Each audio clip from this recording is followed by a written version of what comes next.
Good evening, everyone. I'm Danica Daniel, and I'm so excited to be here tonight for what is truly going to be an inspiring conversation. So, without further ado, Summer Dennis and MadameNoire present Pink Lotus Conversations. Yay! Pink Lotus Conversations is a platform dedicated to uplifting Black women. This space is all about fostering open, honest, and amazing conversations that celebrate the bonds that we have and where we're going and how we uplift one another. So tonight, in the spirit of Valentine's Day, we're spotlighting a different kind of love, not just romantic love, okay? We're spotlighting love between friends, sisters, and most importantly, Black women in our community that continue to inspire and uplift each other every single day. So I am so excited to be here today with an amazing panel of Black women who every day embody what it means to be a sister that supports one another and sees the beauty within. So let me talk about these amazing women next to me.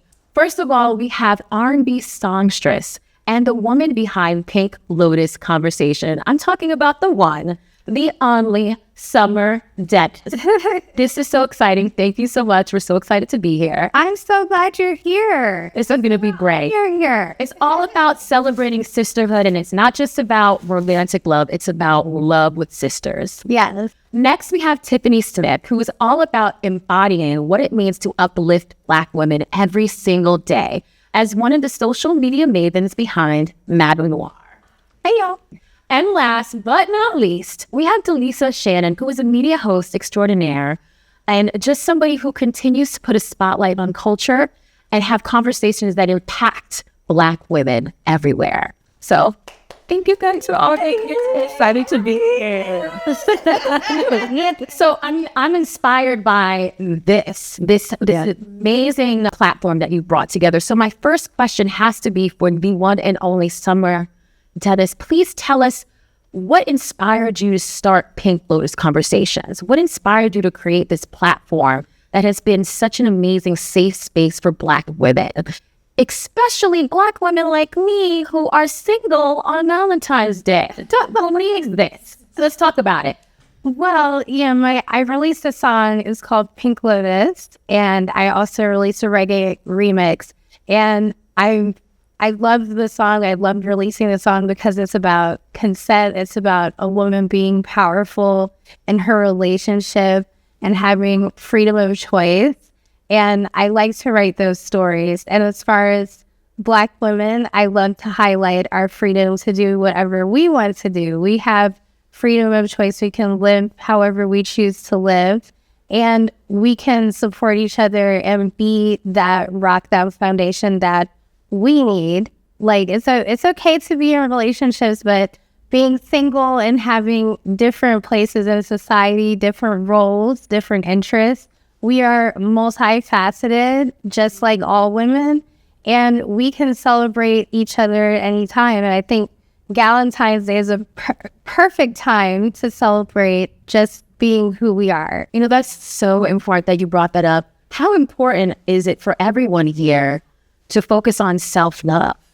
You know, what are some of the things that you do at home to just remind yourself that it's not about the love that other people from the outside are giving you? It's about first and foremost the love that you have for yourself. I mean, that's the name of the game this year for me, is reigniting my relationship with myself. Because I think coming off of 2024, I realized how much of myself I was giving out, but I wasn't pouring back in. The well was dry. The well was so dry. And I was thinking about the person that I was showing up for other people. And I was like, I don't even know if I like this person. And so I want to love myself again. And it's starting with having a different relationship with my body. Just remind me that I am worthy of love. One thing that I really like that you were talking about was being nicer to your body. I think that Black women, our bodies are so traumatized. I feel like just head to toe, we have experienced so much trauma from all of the various isms, right? We've got like all these different racism, we've got ageism, we've got all these things, and they all, as the most oppressed demographic out here, they impact us the most. So being nice to the body you're in, that is so oppressed and so denied in society is so important. And I really started working on, I've got a lot of non-communicable things that I'm dealing with, from like just the stress of being Black and a woman. Tiffany, you were saying you were having a wellness journey too, weren't you? Yes, I'm down about 35 pounds. So slow. Yeah, it is. It's just connecting with that wellness side of myself and how much I feel better when I'm doing the things. You know, sometimes the list of all the things you got to do can be really daunting, but it makes you feel better. I feel so much better after walking, especially after a stressful day. Once I hit that pavement, I'm moving and it moves with me. And now I'm seeing the results. We've all heard the saying, you know, fix another woman's crown without letting people know that you're fixing her crown, you know. Can you remember a time when a Black woman had your back? A time where a Black woman or any woman fixed your crown, held you down, and just made you feel like, wow, this sisterhood that we're talking about is real. Yeah, I think for me, I've been lucky enough to have so many of those experiences to where people are looking out for me and they're just doing right by me. But specifically in my career, the fact that my sisters will be like, you are perfect for this, tapping your shoulder, putting you in the mix, that just really makes me feel seen and feel loved. So yeah, I've had amazing Black women come and make sure that I'm good and make sure that I'm well taken care of. So that's amazing for me. Yeah. I've been very blessed recently in this past year to have so many multi-generational relationships with women. So the elder women that I know have just spoken so much life into me. So one of the women I work really closely with, for New Year's, she sent me a text and she was like, I want you to allow more of you into this world. Like, we need you.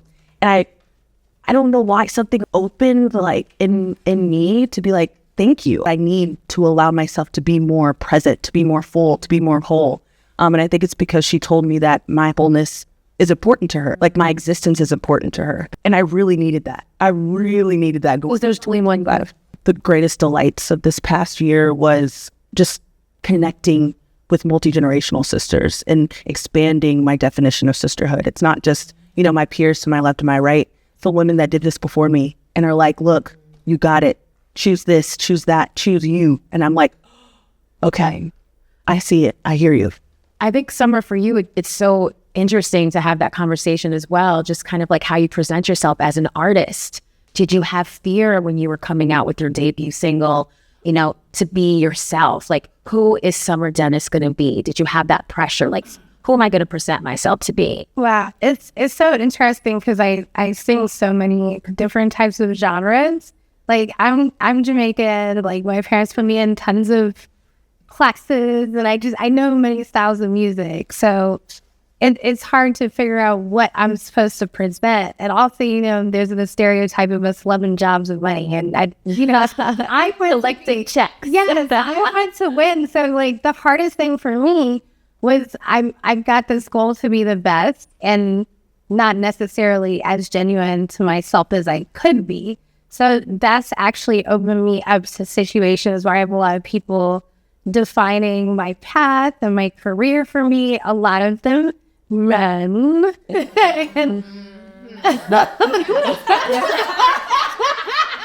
But anyway, it was just so strange because they're creating this path for me. And the hardest part was they could not see me as a Black woman. Like, my career has been washed in so many ways, whether it's whitewash, Latino wash, pop wash. Like, they're like, she could do anything. And, you know, look-wise, we can throw any wig on her, you know, keep her out of the sun, whatever we need to do. I don't know, but just to keep her out of the sun. Something, but it's like you can manage a product so many ways. I've had people change my photos, change my features, like in promo pictures.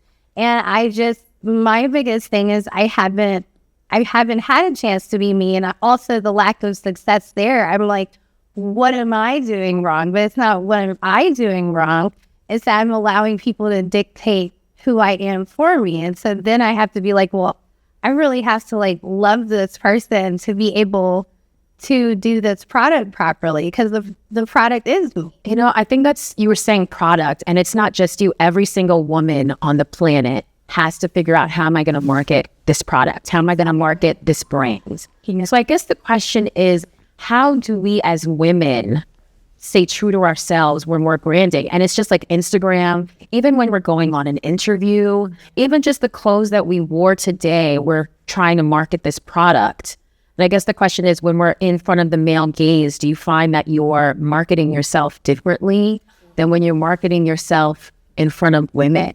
You know what I mean? Because you know what I hate? I hate when I wear a tight dress, or I get my, hair done, or I put my boobs up, and everybody's like, oh, she's trying to catch a man. You know what I mean? Like, I don't dress for men. I dress for women, and I'm straight, okay? But I think it's so important. Like, have you guys noticed that in the world you're marketing yourself different for women than for men? Or just you're worried about the male gaze? And it's the opposite too. When we're outside, I know that I dress differently because I don't want the male gaze. I've fought weight things. I've fought, like hair things, all kinds of insecurities and people picking at me like my whole life. The challenge I've had in corporate world, making friends, with dealing with men in general, with me presenting this brand, it is like, oh, do I do a male gaze thing? Do I just look classy? Like it's always in the back of my mind. I'm really trying to now just be like, what do I want to wear? It changes every single day. It changes. Like you were saying, like I bring the girls out. Like there's some in the summer, especially. I like to pretty much be naked. When you I wore leotards all the time when I was a kid. So it's like those little mesh things with the Leo under, and you like the mesh like overlay, wear a heel out. I love seeing the mesh dresses. You were a gymnast. Okay, girl, I'm getting multifaceted from you. It's a Jamaican thing. Right. Deacon's daughter. We have a lot of activities. So how do we as women foster a community where we can continue to just say, come as you are? It's okay to be yourself. What do you think one thing that we can all do to just create the space, people talk about the safe space, right? And I always think that that's so interesting because we're the first ones to be like, what is she wearing? What is she doing? What is she, as opposed to maybe bringing a sister or bringing somebody and saying, maybe that's not appropriate for this space, or, you look amazing, but maybe like time and place, whatever. How do we continue to uplift one another? I think removing the male gaze out of our relationships helps a lot, because a lot of those comments come from insecurities of the women that are saying them. And I think a lot of those insecurities are happening because in their mind, if she's doing this, but I'm not allowed to do this to get a man or a mate, then she has to be wrong too, So they're trying to police somebody else based off of how they feel. So removing the male gaze is one. And it's still giving each other grace, Yeah. Like women will give their boyfriend 11 chances on the same thing over and over. We'll cry, we'll fuss, we'll go to therapy, but then if our girlfriend does one wrong thing, that's it. I don't want to speak about it. Never again. So we need to have like that same commitment to a relationship in our personal and our friendships, and not just our romantic relationships. A job that I had, and literally the white women were walking up and grabbing my hair like, you shouldn't have it like this for work. And I was this. What month was this? This was pre-pandemic, but it was one of my first jobs. I'm a millennial. It's like early job time for me, but it's like, I'm sorry, I'm still multicultural environments, like that ranking system. Yeah. Even between women who are not the same race, we're picking at each other to meet the standards of these isms that men have created to rank us. So I try to keep that condition in mind, because it still hurts me too. I'm still shook that some woman grabs your hair. They grab it. When I was in gymnastics, like the gym moms used to grab my hair all the time. My mom and dad would be like, don't touch her. Like, yeah. They would be so crazy about it, but people just touched me all the time. That's insane. Like, it's crazy. So it's like understanding that condition of the violence that we've been subject to, whether it's these microaggressions or huge macroaggressions. I was reading about a lady that took her Black children to get a pedicure, and an older white woman walks up and is like, I want to look at the children. And the mom walked up and she was like, we're not at a zoo. She was like, say hello, but also they don't like strangers, so you can go. And she came up and started reaching to touch the child, and the lady swatted her and was like, don't touch my children. And that's the violence we have, that spectatorship, we can dictate, we can do all of this. And I remember that condition as I, try to think about my sisters and try to be a better friend. When you take the power out of someone's hand and you're like, I'm not here for you. You know what I mean? I will never forget when one of my friends at the time came up to me and she was like, I don't like your earrings. And I was like, okay. And I, kept it moving. And, 10 minutes later, she's like, you still have those earrings on. Oh, what's there? No, we were reinforced her. We reinforced her. Well, she was like the cool girl, and I was supposed to be, when you're like the ugly friend. So I was fat, but this was after. When you're the fat friend, there's a fat friend, right? And so I used to be the fat friend, and then I lost weight, right? And so now you're with a competition. I didn't know that at the time. Like I had to get older and look back and be like, oh, I was supposed to stay in my lane and not be competition. Anyway, so she's like, you're still wearing the earrings. And I was like, I'm sorry, are you in charge of me? Are you responsible for me? And I literally turned around and I was like, well, I don't like your hair. I don't like your lips. I don't like your shirt. I don't like your pants. You want the Kendrick Lamar type.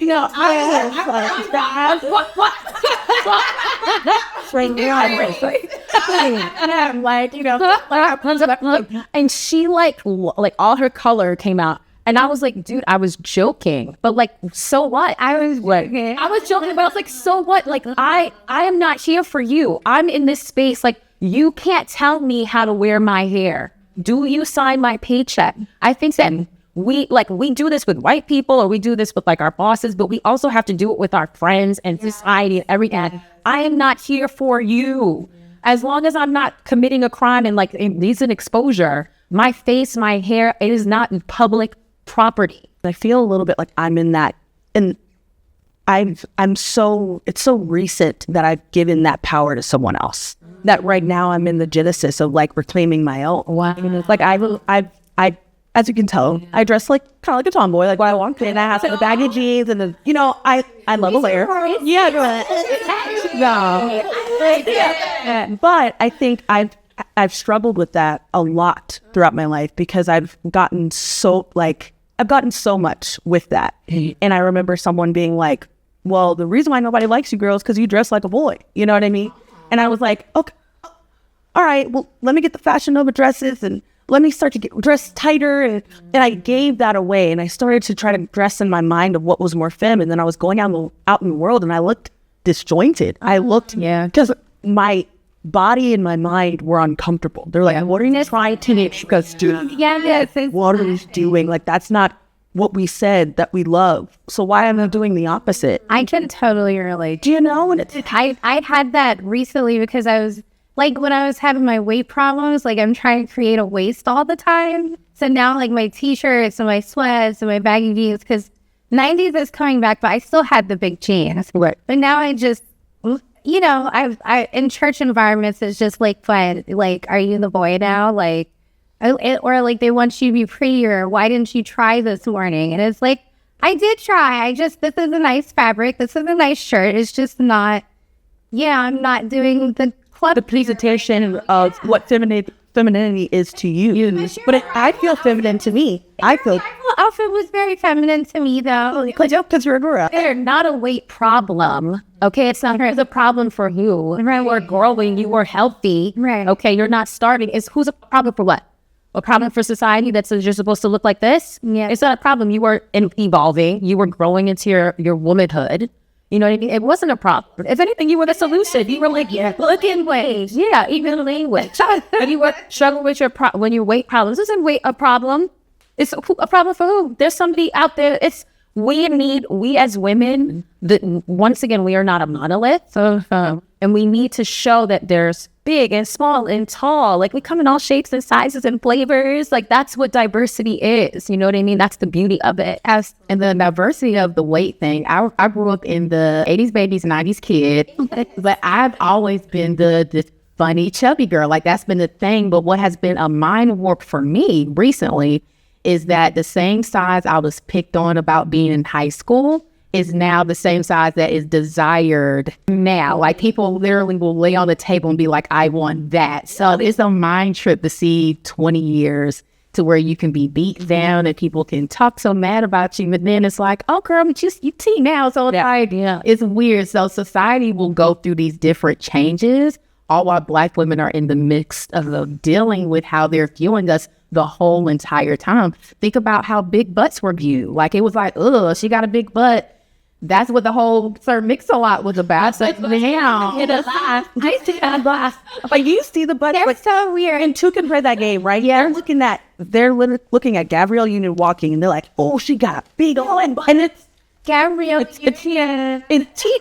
but like that's what She is like you. but it's not. But It's not like memorable. She has a lot of hours. That's what they were saying it was. Yes, that's like our ripples were so weird when we were a kid. Yeah. so if you're a curvy girl and you read all the headlines about, oh, well, that's big. Oh, she got a big old butt. And now in 2025, that butt ain't nothing. Like, it's like that's a normal butt. That's my butt. Right? Like, you need to go get a BBL because that's not enough butt. Right. It's very weird. So I think women just staying true to who they are and not let society sway us so much, because society's idea is going to continue to change. But we can't be stuck in that blender effect of trying to catch up with it. Because at the end of the day, Black women are the sauce anyway. It's always been key. We're the recipe, and then making us feel bad because they're chasing us. So videos, the hips, the everything. Yeah. So, Summer, I want to ask you a question. Does Pink Lotus, does it have a definition? What would be the definition of the Pink Lotus? Because I'm trying to Definitely. So culturally, when you look up what it's talking about vagina, of course. Like, oh, I just thought about it. Well, I need the pink dirty.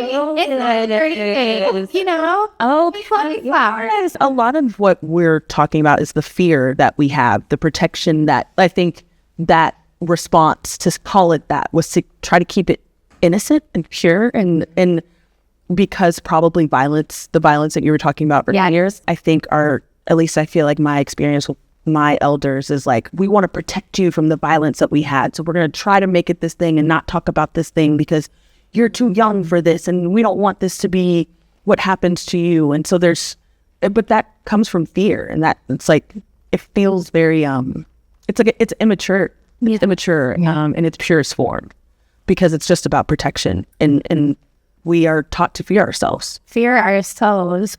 Speaking of Valentine's Day and, the coochie, I guess, my question is, even for me as a single woman, how do we define, and does this word even exist anymore? Promiscuity, promiscuous girls, you know what I mean? As someone who used to be like the prude in the group, and now all my friends are married, right? My body count continues to rise, right? And I'm like, oh my God, like how? And so like, how do we as women, I'm just asking for a friend. How do we as women balance, like we want to empower ourselves to be in charge of our own Pink Lotus?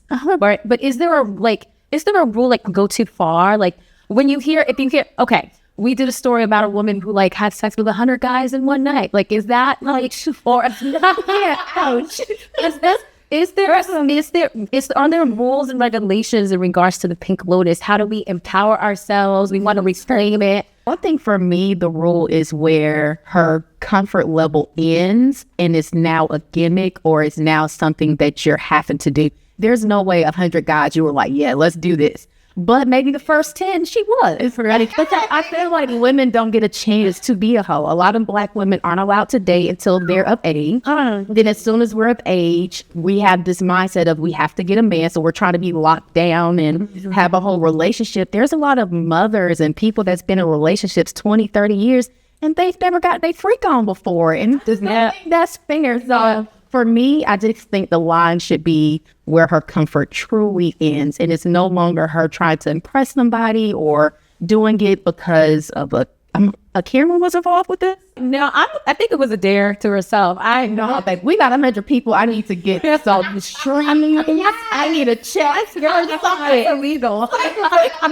Well, but anyway, yeah, but that's where the line should be. You know, where the woman stops getting the pleasure out of whatever she's doing. Because men can do it. Like, I just don't think it's fair that women are taught so young that they can't enjoy sex, that they can't have fun, that they can't have a one-night stand if they do it safely. It's like, no, no, no, no, no. You have sex when you're married. You don't enjoy the sex when you're married. Then you have children, and that's your life. Yeah, that's not good. No, that's not fair. What I love, shout out to Glorilla one time. I felt empowered when she said, got a brown skin with dreads, and with waves. Can you go and drop that neck? And I said, yes, Robert, please. Like, pick your flavor. Yeah, right. Like, enjoy, experience. That's what it's about, is learning yourself more. And I think, like, her, Megan Thee Stallion, we're getting all these women who are so empowered in their bodies and putting it into music. Please be fuck nigga free. Like, you get to enjoy yourself. It's exciting. That's what exploration is about. So, like, do it. Go off. And women should have the same opportunity to explore and see what they do like. I mean, because how would you know if you want to have sex with one person, or if you like women, or if you like to be upside down? Like, how would you know? Girl, if you don't do it. No. What can we talk about it? With your body count, one thing that's been weaponized against us is our naivety once we've taken on the societal grooming. So, like, you know, they're telling us, oh, you can't be promiscuous. You have to be a virgin, blah, blah, blah. Like, I followed all the rules, and I still ended up in wild situations, and I just didn't know how to handle myself. And then you don't know how to even deal with these men, or, I mean, whoever you're sleeping with, mostly the men, though. Let's keep it real. Like, you don't know how to play that game. And you're talking about body count. There's women with, like, I went to college with that had super high body counts in college, and their wives with children, and at church, and I'm here with y'all in front of Whoopi's mind. So it's like it doesn't say like, oh, you're not promiscuous, you have a low body count, now you're gonna have a great life, a great relationship. So it's like, if you're going to do that, do it because you feel like doing it. But if you're going to deal with men, like, date them. Like, you don't want to just pick that first one because they always show up. And I used to tell boys, like, what I'd like, and then it's like, oh, they're doing all of it. I'd be like, wow, God brought him to me. No, I gave him the whole script. Right. Day one, like, I told him everything. He said, what did you say?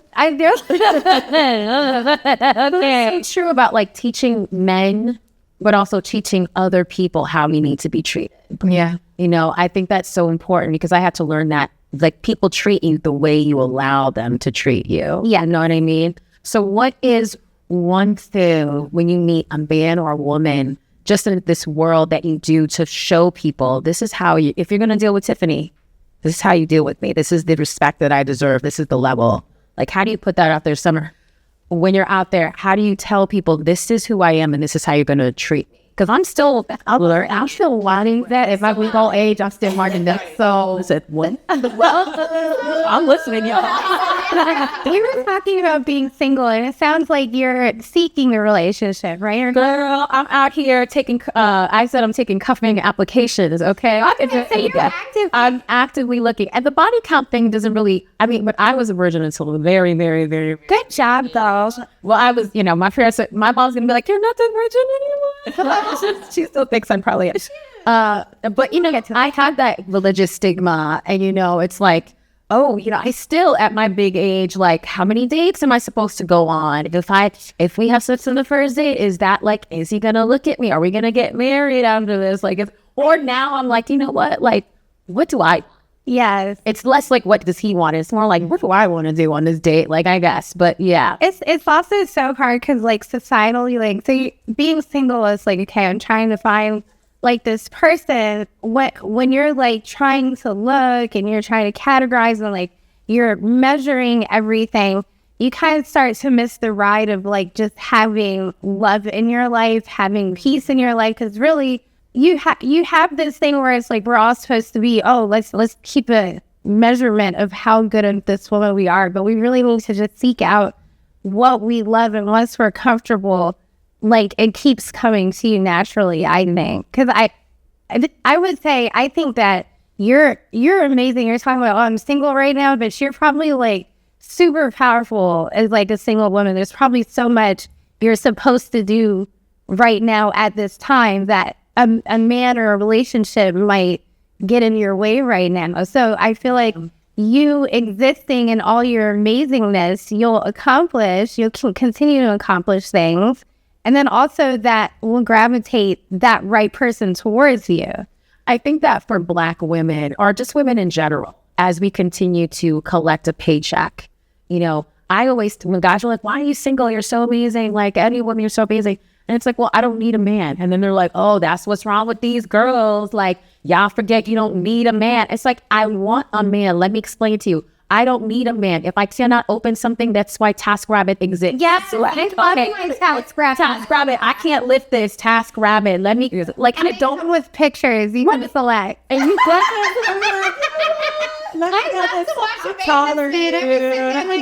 Well, you had. Let me get you some water. You got to break down. TaskRabbit sponsor us next time. So yes, sweaty being up in here. That's the new Tinder. That's the new Tinder. Swipe. Really It like and then they leave. And that's the best part. Take it out.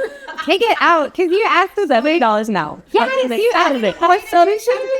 You have to cook for them. You have to get them a beer. Now they're still here, and it's 10 p.m. They're still here. And that's why I kind of tell people, I have my own house. I've got a good credit score. I'm on my own job. I don't need you, but I want you. You know, and they'll be like, oh, you're going to be singing a dimmer too, and you're old, and you ain't got no kids. It's like, I don't even need you to have kids if we're going to be serious about it. But I also want companionship. You know, Valentine's Day is, you know, a spotlight on the fact that, like, oh, you're single. I used to call Valentine's Day sad day, because it was single awareness day. All of it. Awareness day. Yes. Sad day. I'm an old. We would wear any picture. I didn't know. We was there all Awareness day. Black balloons. We went to karaoke, singing all the time. Now we're playing it back. Okay. That'd be bad. Fun. We dressed up chill. We went out to the karaoke bar. We was doing shots. I've been partying on Valentine's Day for a long time. I always go out. Beautiful. I like to watch people too, because you know it's not that I want to see people be sad. It's you're like having a girl or something, or like Ocean Pride, you're watching and the girl's not doing eye contact. It's like, he was late. And then he gets her drink and she's like, that's not what I want. You spoke for her. Like, I just like making up the whole story. That's my favorite thing on Valentine's Day. And I love to go to like, I love restaurants, so I have servers like all over the city. I love to go to specific servers and sit at the bar. We just sit there like, what's going on? Like, wonder with stories about everybody. So that's how you've been reclaiming Valentine's Day for the girls. Mm-hmm. Yeah. So like, boys like coming after me, like on the. It's weird to me. Is it hard dating in your position? I don't. And then it's like R&B guys and musicians. Like we're poor anyway, right? Everyone knows musicians are poor, but the men, wow. Wow. I don't know what they do with their money. I don't know what it is. Bunch of babies. What are they? So you saying wow, like they're hot? Like they're so hot, and they sing to you, and they'll look in your eyes, and they'll sing you. They will sing you through all of it. All the way to cooking for you in the morning at your house with your eggs and your. They will sing it to me. They will sing the whole. You got swingers. They come to your house and they cook your food, and then they eat you out house and home, and then they leave. And then you're just sitting there like yelling at us. You're saying to me, "This is great." Like that's the worst. That's the worst part about them. It just covers up the. So you're never gonna date a musician, is what we're hearing now. It's so hard because I'm so attracted to them. It's so hard. I'm attracted to all of them. What about? Okay, here's another question. What about dating? And wait, you guys tell me if we're getting off topic because it's about keep going. I mean, girl stuff, right? Yeah. What about this idea? Because I look much younger than I am.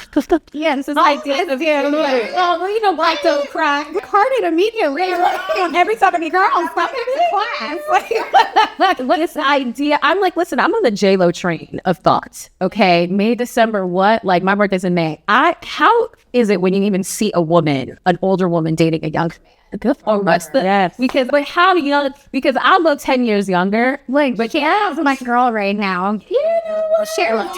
Oh, Cher. She's Amber Rose's ex right now. Yeah. And I love this on this, right? I love that. 32 or something.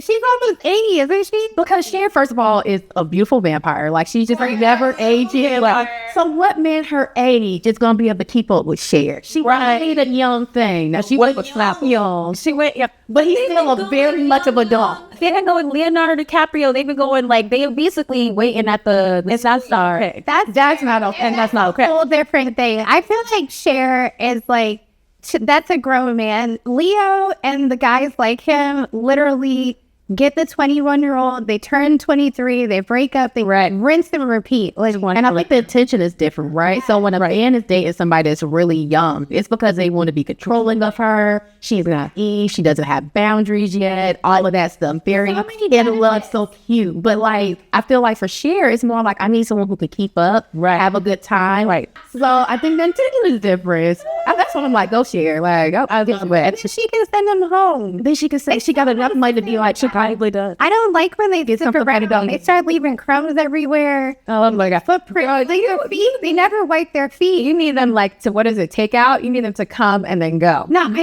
I'm busy doing your house. I can go to a hotel. We can go on a date. I don't even want them in my home. And then day use. I need single ladies to use day use more. Because gosh, day use. So you can get like a nice hotel for a few hours. And it's not the flip size. Yes, day use. Yes, every single woman I tell me day use. That way they don't have to push their date a little bit. And you have to send them off, but they only know your hotel, not your home. You can do what you want to do. They have lots of time, and it's always at really nice hotels. And you get them at a fraction of the cost. It's giving lady of the, it's taking like, now they're not at your house. Like, I will. I mean, it's kind of hoey, right? It's the thing.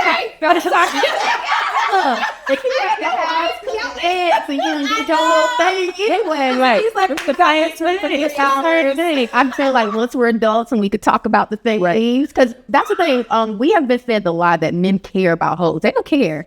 Most of the women I know that are married have sex with their husband like the first night. Like all of that whole, I'm going to make a wait. Like that's a lie we've been told. Right? Men sign up for hoes. Like think about the hoes. You don't chase them into being like, it's up for hoes. She's like, tell me more. I don't love it. Kind of disrespect. They are hoes. Men are the hoes. Make them back. They don't have my bad side. I mean, we're getting any too much. Yeah, can't think of any like prominent woman that may have been in a few relationships. She stays in one because men do not care. They don't care about your trail. We've been fed that lie. What is happening? It's like up is down and down is up right now. Like, I think on with the girls, that is correct. Like the church ladies, I think that's why they get a church ladies, because they've been told if you have a clean slate and you're pure, then you'll get married. And a lot of women have waited till their 30s and 40s, have no ring, but then they whole and best friend married with 3 kids. Yes. You gotta keep telling them humans are not awards. Because even with what men are, them being this prize for morality, that's dehumanizing. That's objectified. That's the same thing we don't want them to do. Yeah. So I'm not going to feed into that. But I think like the trick that you're saying for me, what would piss me off more is if I'm, like you said, I was told a lie and I'm not being true to myself and not being true to my Pink Lotus because of what I think is outside. Like if you don't want to bang 100 guys in a night, that's fine. Yeah, because there's a big gap between 100 dudes. Like maybe the variety's been filling for a flight. Right. They want to like her 3 dates and like my sister's always yelling at me. She's like, you put like you talk to guys too long. You need to like, you be putting all your eggs in one basket. She's like, what like, I act like I'm married if I meet a guy at the club. And I'm like, no, okay, no. I used to like that. Right. Like, I really did. I get you. I totally put that pressure to make you halt everybody else. Right. So you need to let him know this roster, baby. Yes, roster. Sorry, you're one of 5. But this is you. Wait, Sushi's calling. I gotta go. And they don't react, then you don't react. That is the sign. Yeah. Because also those flaky ones, sometimes they will not be flaky for like 3 years. Like some of them are long gamers. Like there's some long game people out here. Yeah. So they can pretend that you're like their everything, and all of that could switch after like a year of marriage. Maybe it's not right after. Maybe it's not when the baby comes. Maybe it's just a year and something click. And people, that's the other thing. Like you can't date like they're going to be here forever. I've seen so many church like 30-year relationships like ending. Not even like bad endings. They're just like, nope, didn't feel like it anymore. And they're like 60 or something. And then some of them are bad, but some of it's just like, nope. You know who inspired me? Lady Gaga. She said, your career will never wake up one morning and tell you it's not in love with you. That's so true. And I was like, ooh. And that, honestly, at a time when I was like looking for love in all the wrong places, right? That reminded me, you know what? Let me focus on my career. Let me focus on my relationships with women. Let me focus on all the things that I can focus on, because and anything, romantic relationships will come and go, but like sisterhood is all about, so let's talk about the sisterhood again. How do we have auditions for sisterhoods? I do. I have a list of 3 things that I typically ask. Girl, I'm listening. Let's talk about the sisterhood audition, because So the first thing I ask them, especially if they're a Black woman, how do they feel about other Black women? That's just a clear indicator of where we're going to stick, because I'm for my people. Very much so. Okay. So that's the issue. That's going to be an issue. I also ask them about how they feel about the LGBTQ community, even though I'm not a part of it. If you are so small-minded, you're like, they kind of need to burn at the stakes, we're not going to buy it. We're not going to be friends. And my third one is, how do you feel about Beyonce? Because if it's anything outside of she's amazing, that shows that you're a hater. So it's like, here's the thing. That's 3 things. It's like, don't get the things that I asked first. And then once we get past that, then I can go off of vibes and all of that stuff. Because those are my 3. wait, I have to think about this. Do you guys have anything for the sisterhood application? You go first. Well, I grew up with a beautiful, beautiful example of what sisterhood and friendship was. My mom and my aunt, they have 2 friend groups. They have Friends Incorporated, Friends Inc. Okay. Have Sister Supporting Sister. And So Friends Inc., they meet every quarter. They all bring gifts for one another. Sister Supporting Sisters, I think they're twice a year. And that's a bigger group. It's more like 20 women, and they just come together and like actually these women support each other.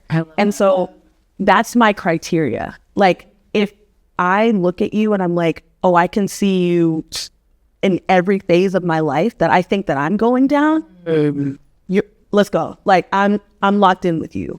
And I try to give that as much as I want to receive it. Like it's about practicing sisterhood just as much as wanting to receive it as well.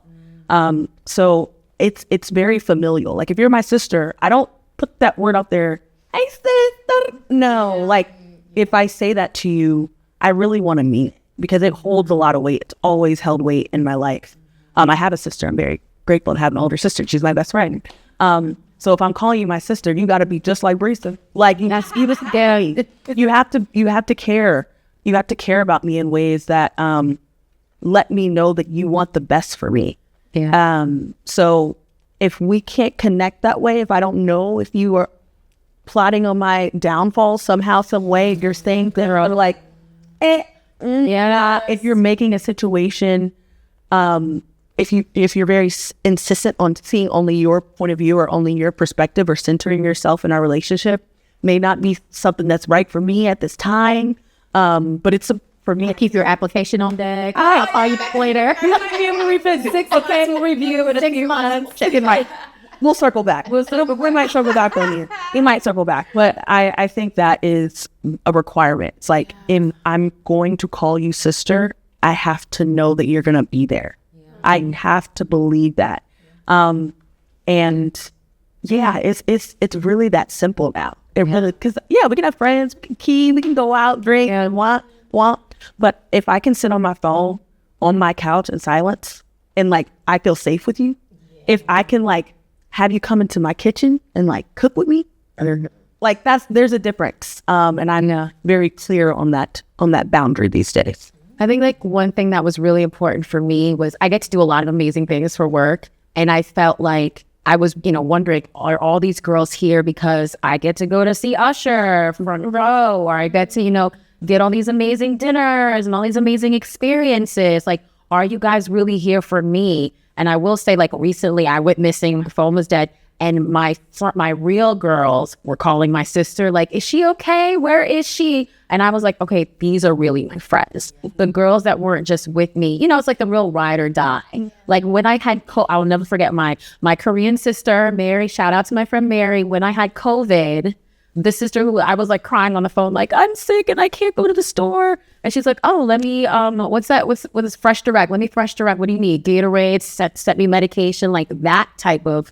person who's there when you're down. The person who's going to help you, who's going to pick you up. For me, that's the true meaning of sisterhood. The one that's there when you're crying, when you're ugly crying. Right. Oh, yeah. And they're like, what do you need? I'll be right over. Not because we're going to Paris, but it's like, oh, so we're going to be sitting on your couch and you're crying. And it's just like, Danica, we need to surround her with love because she's going through a crisis of like everything, like existential, like, who am I? Why am I here? Do I even matter?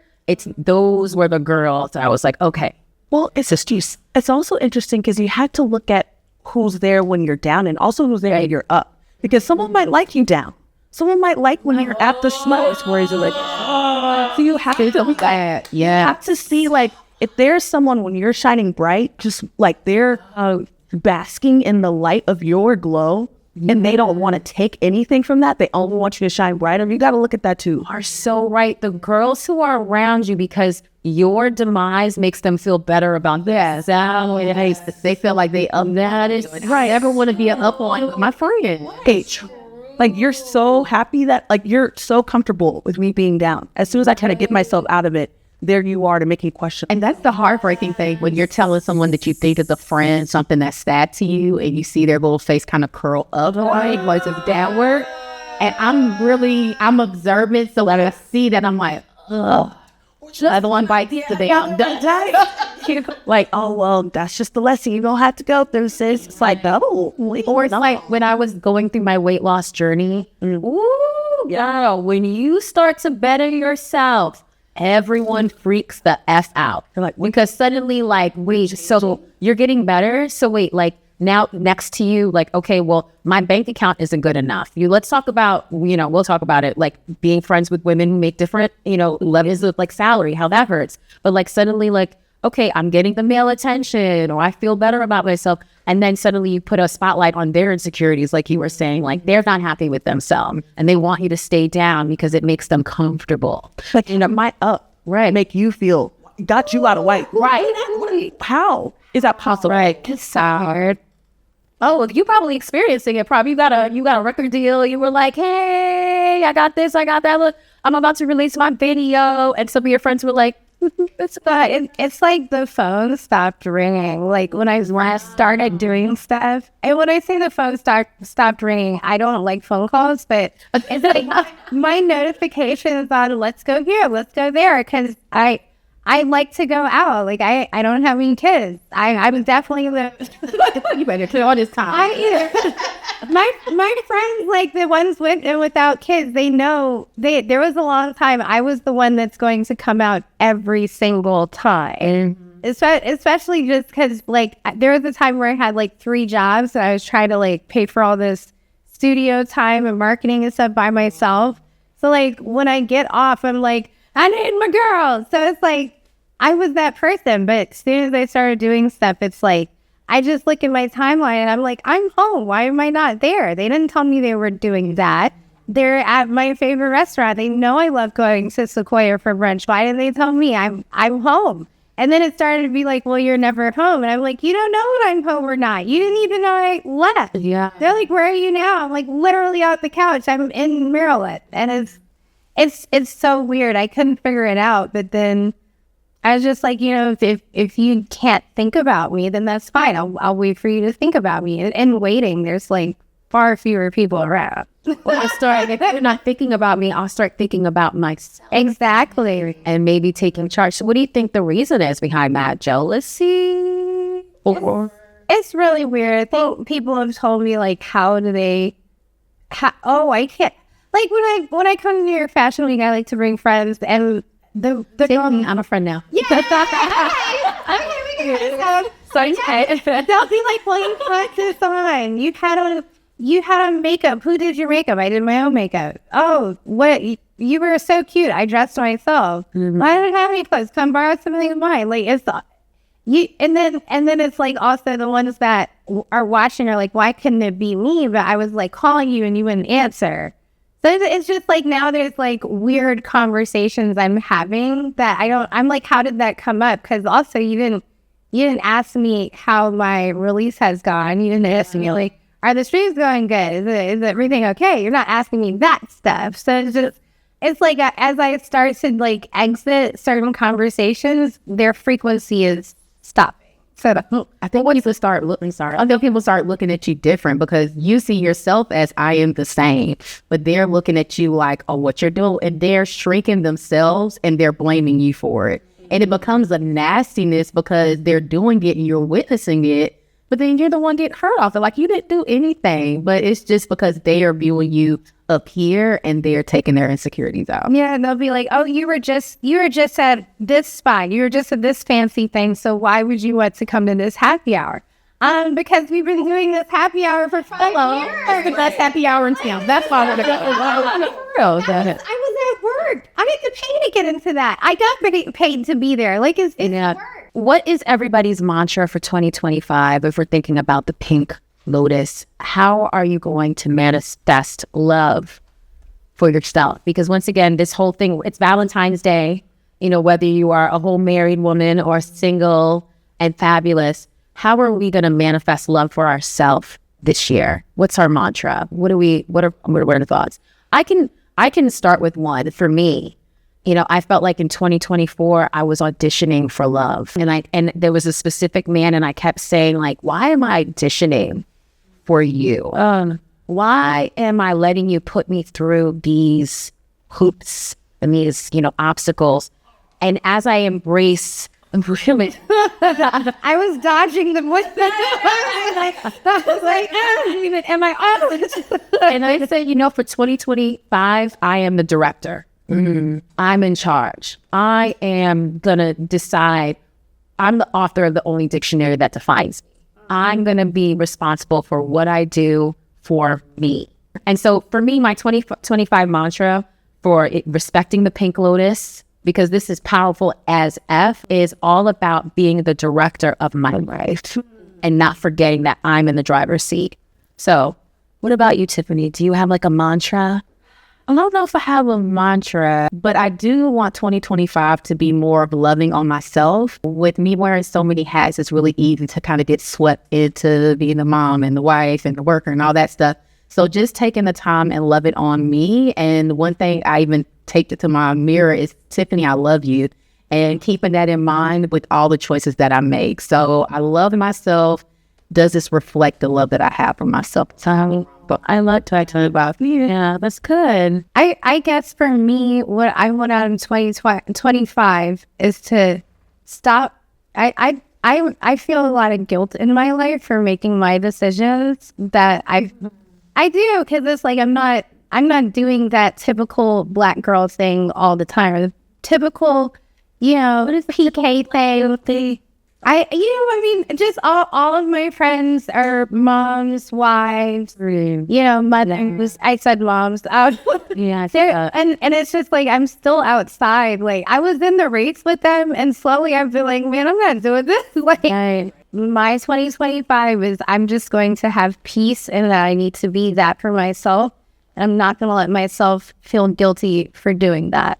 I like that. It's so important for women who don't have children to understand that our lives matter. Yeah, you know what you mean? Yes, we're child people. Yeah, we're still people. I had it all the time. Like, oh, it doesn't matter. You don't have kids. Yeah. Like, oh, you could do that. You could drop that. I'm so tired. I need to rest. I need to go do this. Oh, you haven't seen tired. How do you know? Right, because you don't have kids. It's like, listen, I'm mothering the society. How did I change the Elvis? I don't like the world. Go teach you guys. And I think that's so whack to like disregard someone's experience just because they haven't become a mother. Like, you guys are doing more. Because sometimes when you're at home with your kids, you're not able to fulfill all the things. And if you are going for it, that doesn't mean that you should be just. And we all have a piece in society. Like, you're populating the world. We're here, I don't know, giving them jobs. I don't know. We're on to it. There's a societal respect that moms get. Like, there's a reverence that I don't think they offer to all women when we don't check that box.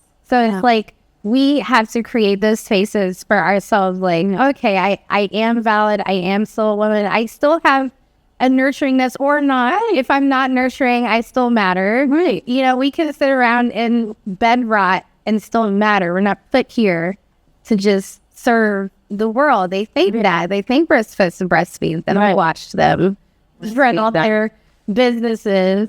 We're happy. That's the thing that people are like, but really, girl, like, are you happy? Yeah, are you? Like, this, and I'm like, no, I'm really happy.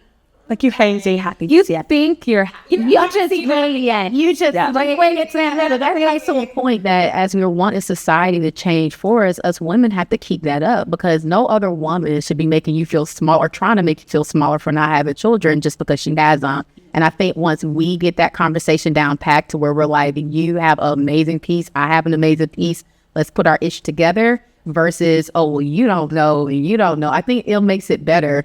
And men can't do it to us as often if women stand arm to arm and take up for each other. So, Delisa, how are you going to respect your pink lotus in 2025? I think I want to just be more honest. I think there's often times where I don't want to speak up, or I know when I'm uncomfortable because my stomach, I feel it in my gut. And then there's also like something in my voice, and it's my voice box kind of constricting, where it's like, don't tell the truth. Don't tell how you really feel, because if you do, what will happen? Like, fear is on the other side of that. So I want to be more honest. I want to lead with more assertive energy. I want to trust myself more. And that's how I'm hoping that 2025 will blossom, if we're keeping with the pink lotus, because all of these things will be connected. Yeah. And I don't have to worry about someone seeing the wrong side of me or not presenting myself, because I can't run away from me. I'm here. Because there's no wrong side of you. Right. You're the right side. We're trusting in that. We are the right side. You're like, what's my good side? Both of them. I love that. I'm here. Well, ladies, this has been such an inspiring conversation. I don't know about you, but my pink lotus is tingling. Inspired. I feel great. Like, I feel like I just had an amazing day. Yeah. So, Summer, I just want to thank you so much for bringing this song of empowerment to the forefront, for making women inspired to embrace their pink lotus and what that means to them. Tiffany, Delisa, I'm so excited. Thank you so much for being here with all of us for this enlightening conversation. Whether you're single, married, embracing the hoe within, I hope you got something from this amazing pink lotus conversation. Thank you guys, and good night. Thank you. Bye. Bye.